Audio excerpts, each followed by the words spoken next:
On a seaside hillside, shrubs and flower beds form a small garden clearing, with a camping tent set up next to it.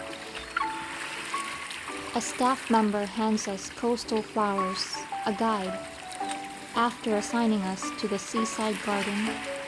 I flip through it, and the illustrations remind me of a certain artist's style. Why do I see so many of your exhibition pieces here?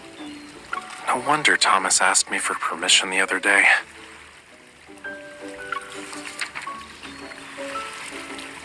I stop turning the pages at the sight of a flower called the wave-roll lily.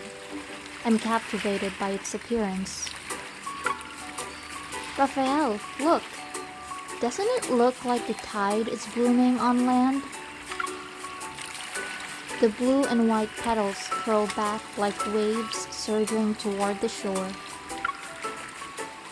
Watching my finger trace the page, Raphael seems surprised at first. Then he smiles. Good eye, cutie. You managed to pick out an old friend of mine. It's not that hard when you painted a lot of flowers in this book. By old, I mean I can barely remember it because that much time has passed. These lilies bloom in shallow water. They're close to the sea, so you don't even need to leave it to find them. So you saw them before you lived on land? Raphael nods. He adjusts the projector inside the tent until shifting light and shadows transform our surroundings into a shimmering tidal flat.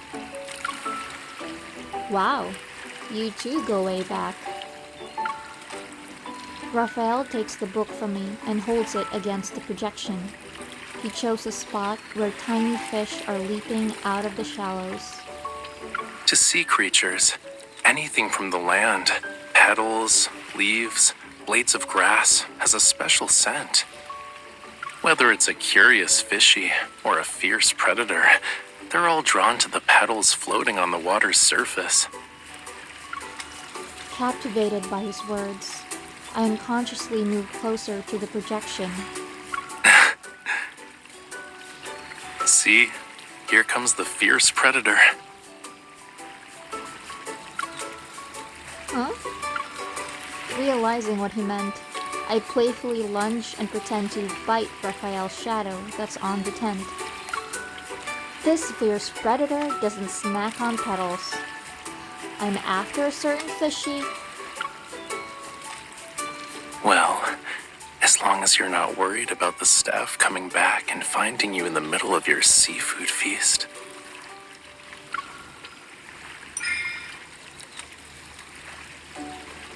I'll save that for another time. Maybe after our wave junior finally blooms. That's the one you're going with?